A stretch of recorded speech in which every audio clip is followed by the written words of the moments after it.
Good afternoon, everybody. This is Jim Kenny speaking for OptionProfessor.com weekly update on the markets. Before we get started, I always start out with the disclosure. Past performance is not necessarily indicative of future results, and short-term trading, option trading, does involve substantial risk of loss, is not right for everybody. Check what your clearing firm, your broker, and your good common sense before you entertain any type of trading at all. Okay, a quick background on myself. If you're just tuning in, I'm Jim Kenny, a graduate of Boston College, and I've been in the investment business here for decades. I've done live broad seminars as well as webinars, educating people on the uses and risks of options, be it for limited risk speculation, be it for cash flow creators, or be it for hedging. So today I'm going to go over all the different views that I have on the markets, give you a quick update, and tell you a little bit about what I'm seeing right now. Again, this is for July the 12th and 2019. Okay. So let's get right to it, because I'm going to put the S&P chart up, and I'll give you a background of what I've been saying and what I'm saying right now. All right. What we've got here is we got the S&P on an all-time high, and basically closed almost on the all-time high. I'll show you in a few minutes, though, the volume on a lot of stocks are not that tremendous. So I look at this as more of a lack of sellers than tremendous buying. But you can't fight the tape, and you can't fight the Fed. The moving averages are under the market and rising. And while there's a lot of things right ahead, such as earnings, such as a quarter-point cut, with not a half a point, and the budget deficit and the budget problems that are going to come around with the debt ceiling straight ahead, there's a lot of things that could be coming up that could change the course of events. But right now, it's a market that's moving higher. Right now, people should be enjoying the long, and there is no formation that I see right now that would indicate a good place to go short. I'll give you a quick background on what I've been saying. We went into the dump in December at 2350. The 200-day moving average was around 2750. I thought it might snap back to the mean, which it did. Once it consolidated between 27 and 2800, I thought the next logical target would be the highs of 2950 area. That's exactly what it did. I did say, though, that under certain circumstances, my sell zone, or my zone where I would be lightening up, was 2950 to 3100. I'll still hold pat on that. I think the 2950, which obviously held there and then also held here, that got broke, I think that it may run up towards 3100, but I think then it's going to be pretty extended. So I'm still pretty much thinking that initiating a bunch of long positions between here and 3100 may not be the greatest idea, because, again, let's take a look at the moving averages. The valuations, again, they have to be valued on something, right? And the valuations on stocks are not getting any cheaper every time it goes up. And if these earnings come in like not that good, that is going to be a problem as well. Right now, we're about 250 points above the 200-day moving average. So that's a pretty good amount above the 200-day moving average. So that is getting a little bit on the overbought side. Right now, again, going back to the graphs, two other things that are positive for the market that happened today. One is the transportation average, which I've been telling people has not participated in this rally and was a bit of a cause for concern. So basically, as you can see, it had a big day today, up 2.5%. So the transports have made a turn a bit, got above that 10.5, which it couldn't do. Now it has. It's stuck around that 6.10.7 area, which is what the former high was there. So let's see what next week brings. If we blow out 11,000, then I think obviously it's going to take a run for the 11.5, and we're probably taking a run for 3,100 on the S&P. If it stalls here and turns back down, then 30.40, 30.50 on the S&P might be the best case scenario, and so that would be an area of resistance. But right now, you're looking at the transports for the first time today kicking in pretty good. But then it kicked in here too, and then it went back down. So, you don't know too much. One day does not make a trend. But today it had a good day, and you can't deny that. Russell. The Russell is trading up today as well. It was up 12 points. Not a bad move, right? But it's still underneath that 1600 area, which is the big area, 1600. So again, we get above 1600, we get above 11,000 on the S&P. It's going to let a lot of credence to this rally. But again, these things are playing catch up. They're not extended. They're not even near their all-time high. See, they're 1742. We're at 1569. So a lot of real estate between here and the highs, whereas the S&P and the Dow have made new highs. So either, A, Russell's and transports could play catch up, or B, we might have a correction in the S&P and the Dow.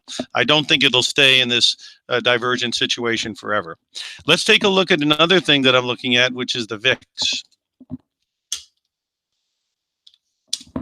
And the VIX is at 1239 today. Low is 1229. Now, again, the good news is it's under 15. As I've been telling you, when it's above 15 or around 15, the market is steady. When it gets above 17 and towards 20, the market is declining. When it gets above 20 and 25, the market is collapsing, as you can see back in December, right? And also in October had a pretty good drop too. So anyway, that's now the VIX. Good news is, again, it's under 15, which the market can have a nice rally like it did what? In March, February, March, April, right? It was under 15 the most of the time, and you had a good rally. Okay. But now it's under 15 again, so you could have a good rally. 15 is a good number. If you get above 15 again, it probably will coincide with a correction. If it gets above 20 or 25, it'll coincide against a 10 or 15% drop. Some people are calling for that. No evidence of that, but you got to beware, because when the winds of change blow, you got to go with the tape. You can't be fighting the tape. But anyway, right now, the VIX is certainly confirming that we've got a pretty good situation here as far as the technical setup on the VIX. Okay. Again, one last thing on the VIX, though. It is in a neighborhood where it does hit the low area. See, right around there was a low, and then it had a drop, and then it had a rise in VIX. And then down here is the pretty much low as it's been. 10, 11 is about as low as it's been. And from those areas, sometimes it does have a little bit of a correction. All right. What else is going on in the world? We got next week, we've got some earnings from the banks. How did they do today? Let's take a look. Wells Fargo, which obviously is still in flux. I think they're still looking for a CEO. That was up 22 cents today. Again, nothing to write home about on that. The banks are trying to figure out if they're going to be able to make money with the interest rates where they are and the spreads being where they are. And we'll have to see what loan demand is when they come out with their reports. With regards to, let me see something else here. Okay, let's take a look at JP Morgan. That's the best of breed in many people's opinion. Is up at 120. So as you can see, a little bit more of a bid there, but still underneath the high of 119. Another one that's in the news here with people is Goldman Sachs. People think that that's going to get on the bicycle. It got above 200. I think 200 is a big number for Goldman. If it can stay above 200, I think that's very good. And it did. So it's up at 213. So once it broke above 200, you'll see it's not a bad looking stock. And if mergers and acquisitions get going and stuff, this is a company that could take off. So as you can see, the 200 area, 210, kind of a big area. Stay above this 210, and I think you're in pretty good shape on Goldman Sachs. Okay, another one, people are taking a bite out of Boeing. They think Boeing's news is getting the worst behind it. And if that's the case, then maybe they'll start actually getting orders and actually going higher. And today was doing the same. So this 350 number, 340 number seems to be the floor. And you can see 340 area. That's about the floor. So if you're buying it, you want to make sure it stays above 340. Takes out 380, you probably close that gap between 400 and 420. So there you go and look at Boeing. And it could be making a turn. Had a pretty good day today, up 6 points. And of course, that's why the transports are up. Okay, let's take a look at healthcare. United Healthcare. Up 4 today. A lot of people think this thing bottomed out at 230. Looks like it has. And it's been on the road ever since, well, actually 210, and then once it got above 250 again, that was back in the pink. So one big day up 10 points. Today it's up 5. Again, looks like it's definitely back on the bicycle. All the fears that was out there that they were going to, make all the home healthcare, the healthcare people, lose a lot of money, not make the earnings that they used to make, seems to be going out the window. Let's take a look at tech. Microsoft, again, that's a stock that just can't stop giving, but it is getting a little extended on the valuation side. So let's take a look at that real quick. Okay, right now on Microsoft, it's at 138.90. went up near its all-time high, but not all the way. And it was up just a little bit today. It may be running out of a little steam in its 140 neighborhood. Again, it's had a big run. Let's take a look at Amazon. That was trying to make a new high above its 2050 area. Let's see if it did it today. I didn't watch it. Nope, it's still underneath the 2050 all-time highs, but it was up 9 today, so that's not too shabby. Let's take a look at the graph. And we will see from the graph that it is, right up near, well, no, not the 52-week high, but it's up near the high that it's been, around the 2050 area. And we'll have to see if it holds. Obviously, if it takes off from here, this will be the base where it used to be resistance, the 1900 area. Let's take a look at NVIDIA. I'm throwing out some names that I think look pretty interesting that could have something going on as far as right now is concerned. So NVIDIA, again, they got whacked, went down to like 130, but they seem to be back on the bicycle again. Let's see what they did today. NVIDIA was up 133 at 167. Seems to me as long as it's above 160, it's not a bad thing. Let's see where I get that from. Yeah, you see the 160 mark? Now get above 180 and then 200, and then it's back on the bicycle. There's a gap here between 180. Well, I got filled pretty good right there. So anyway, you got higher lows. That's not a bad thing. And if we can take out this number here, which looks like about 175 or so, then it might really get going. So keep an eye on NVIDIA. I understood they were involved in blockchain with regards to Bitcoin, and Bitcoin's been back on the bicycle in a big way, going from 3,000 to 12,000 or 14,000. So if that's the case, maybe NVIDIA will get a bump out of that. Facebook is the one that people are saying might go back and test that 233 high. Let's see what it did today. It had a big wash. It was up 3 points. They think it might go up towards the high that it made up there, 223. Definitely 218. So they could have a $15 move in it going into earnings. Obviously, getting above, this was the big drop down to 160 was a high volume drop. So a high volume drop is sometimes, see that volume up there, a little higher than norm. That is kind of a washout sale, and then it's back on the bicycle. These guys got a ton of subscribers. Now they're trying to get into some kind of cryptocurrency. They've got a lot to work with all those subscribers. So, while some people, the younger teenager guys, they don't really like it so much anymore, it still seems to have its subscribers, no matter what people say. Some people were saying a little bit about Square this week. So let's take a look at Square. That's a payment processing, and it's got a niche area. It's up 3.5% today, and some people think it might take a run at that 100 number. So keep an eye on this. Again, these are all my views, my opinions, my observations. So this is what I'm seeing. But you see, getting above 80 was a big thing. And again, if it gets some good earnings coming out here, the other payment processors, I think they're probably doing well too. I mean, Visa just keeps cooking and cooking and cooking. And there you go on Visa. And that's down a little bit today, but look where it's gone, 121 to 180. That's not a bad deal in 52 weeks on a big company like that. That's a pretty good move. How's Walmart doing, the retailers? Walmart, I thought it was getting extended, but it seems to keep going. 114.60. P/E ratio is 40. So the one that I've been telling people they may want to take a look at in addition to Walmart is one that has a better dividend and a better valuation, and that's Target. So let's take a look at Target real quick, and I'll be able to give you something there. Yep. I don't think a Y goes on Target. Let's get rid of the Y. And here comes Target. And yeah, Target's up today. Another point. But the P/E ratio, look, 15. Look at the yield, 3. Get 3% yield on your money, plus 15 to 1 P/E ratio. And it's a company that clearly has been doing very well. 60 to 90 is not a bad deal. That might be something to take a look at. And Ross Dress for Less, also called Ross Stores. That is another one that has been quite good, and today was good again, up 3%. And you went from 75 to 106, and it made its all-time high here today, or at least its 52-week high. I don't go all the way back on the stock. So you got retail doing good because the consumers got money. The consumers out spending money. That's why retail sales are good. Household spending looks good. Powell told you that. Powell's supposed to be cutting a point.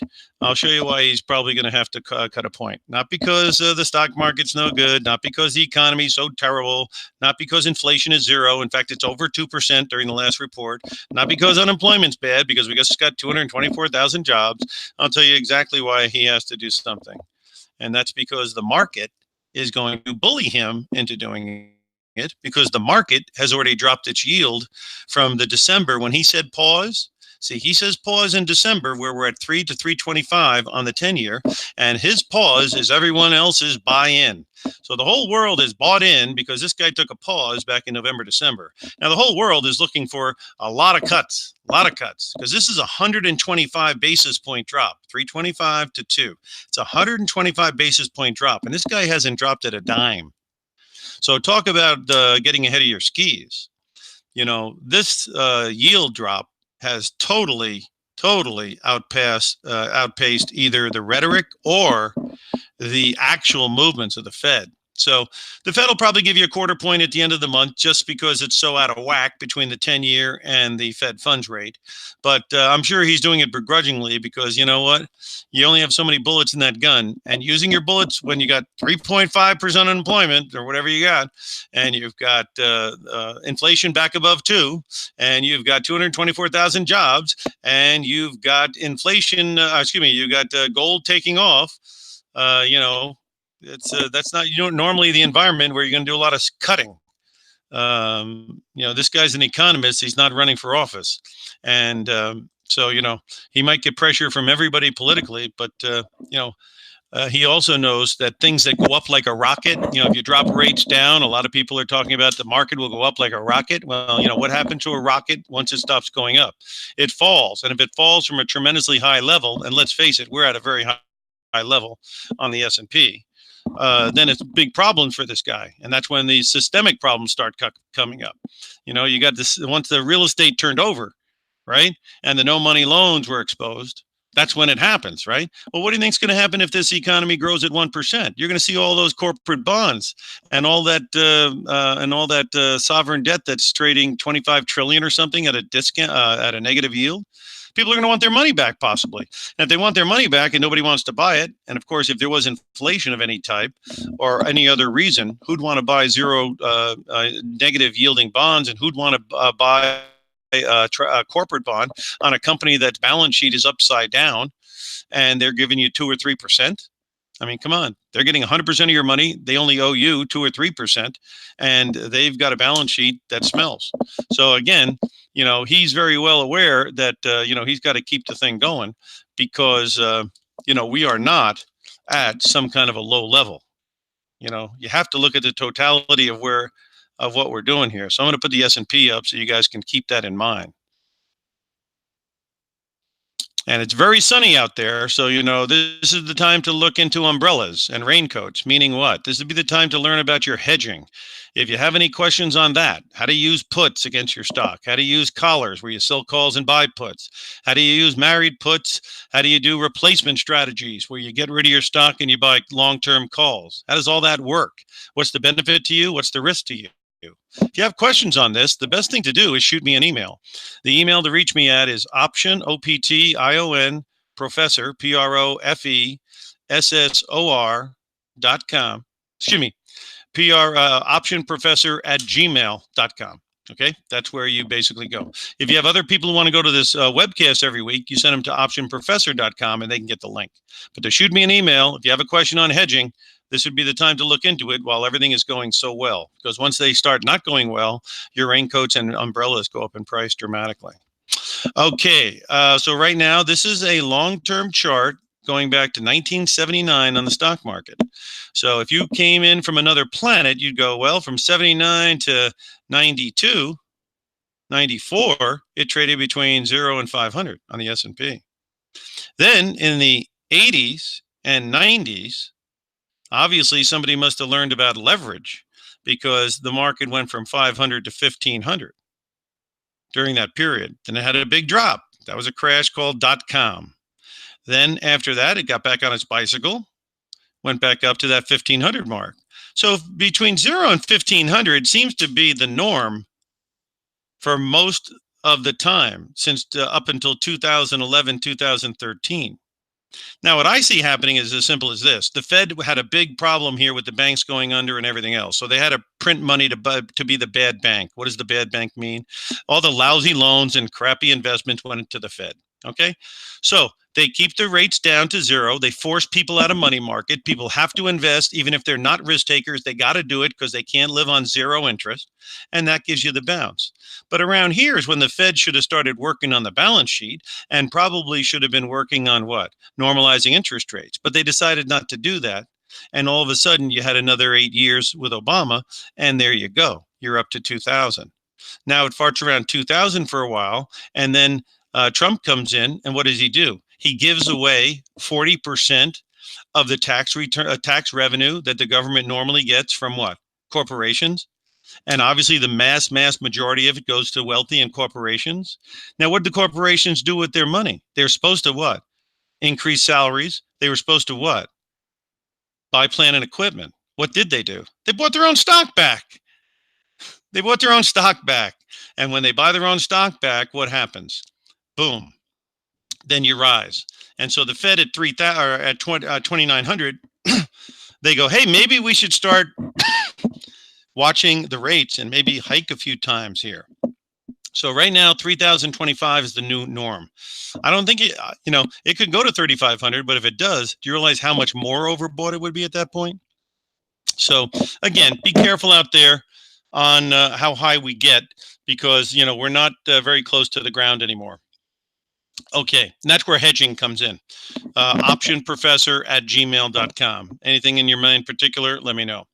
Let's look at gold before we sign off here. Gold.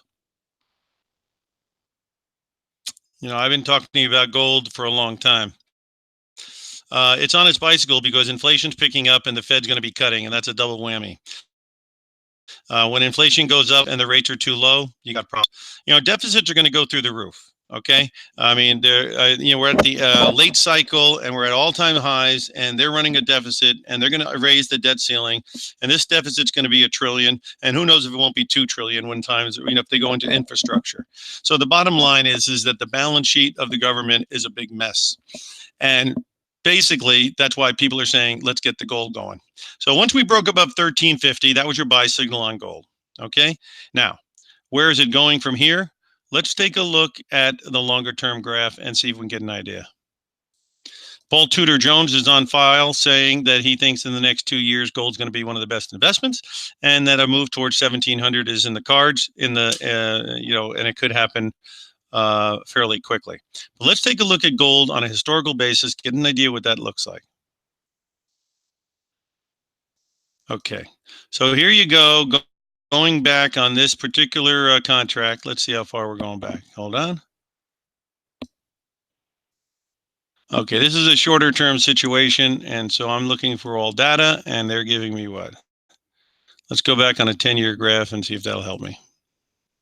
Just want to get to this gold because it is a big part of people's talking right now, and I'll show you why it should be. Okay, this one's not giving us much of a hint, but I'll give you this right now on the gold. It is a situation where 1350 is now your new floor. And let me just give you the moving averages so you can see where they're coming in at, and that gives you a little bit of idea where the support could be on the moving averages. All right, so where are you here? You're at 1250 and 1285. So you're very far away from the moving averages, and that's one of the problems with gold, and that's where there's a likelihood of pulling back towards 1300, 1350 if it gets a good reason to pull back, because it is overbought basis the moving averages, okay? So be careful of gold right here, but if you're interested on a longer term basis, 1 year, 2 year, then this is the time for you to look at GDX. I'll give you a few of them that I'm looking at. GDX is at 26. I was talking about this at 18 because I thought 17, 18 was a good buy. I thought 22, 23 was a good buy. And I'll show you why that was. Because you can see when we're down at 17, that's a low surrounded by the higher lows. That's where you take your shot. And then that's resistance here around 20. So you get above 20. So 21, 22 is a good area. Pulled back, got above 23, another place to add there. And again, on the pullback, 23 and 20, 21 should be it. And I think, it could pull back and forth, this and that. But I think if gold does have a very bright future, certainly GDX should participate. And GDXJ, the juniors, may also do as well. These are going to be more aggressive because they're smaller companies. They were up today. And you can see that they're up near their 52-week high, very close to it. They had a big run. There's a gap there at 32. Maybe comes back and fills that gap. If it does that, that might not be a bad place to take a bite. And again, if the future is bright for gold, there's a couple of things that might be worth taking a look. Another couple of stocks that might be taking a look, worth taking a look. Freeport-McMoRan.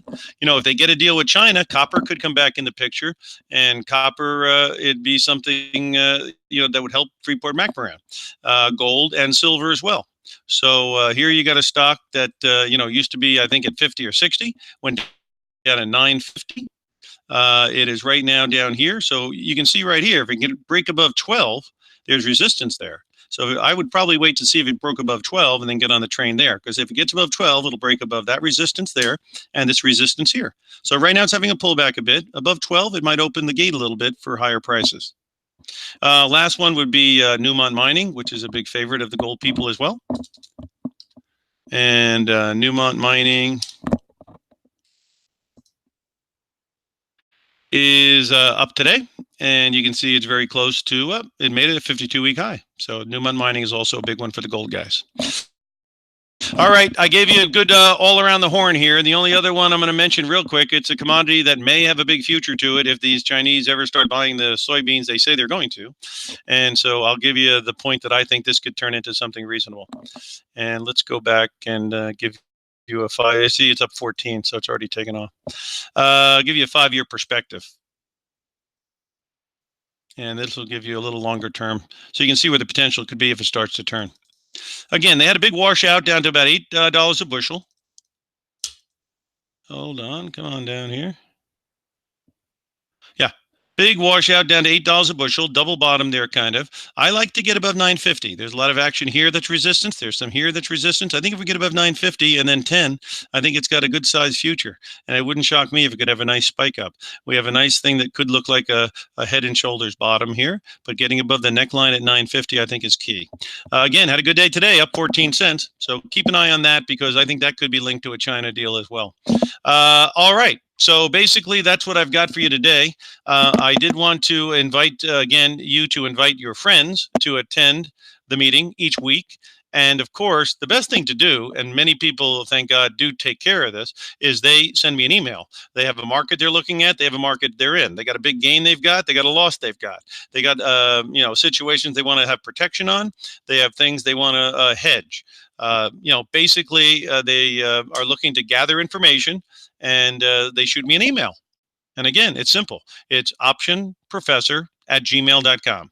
Okay, that's it for today. Have a good weekend, and I'll be back with you next Friday unless something big happens. Don't forget, end of the month, we've got the Fed cut. I'm looking for 1/4 of a point at best. And then basically you've got the earnings coming out next week, and they're going to start coming in fast and furious. But next week, they got a good smorgasbord of different industries. So it's going to give you a good taste of what this earnings season is going to be like. We're now extended pretty high up here at 1313. So we're going to have to see if there's going to have legs after they get some earnings reports. I'll be back with you next Friday. Have a safe and a good weekend. And again, don't forget to email me if you have any questions, OptionProfessor@gmail.com. Good weekend, everybody.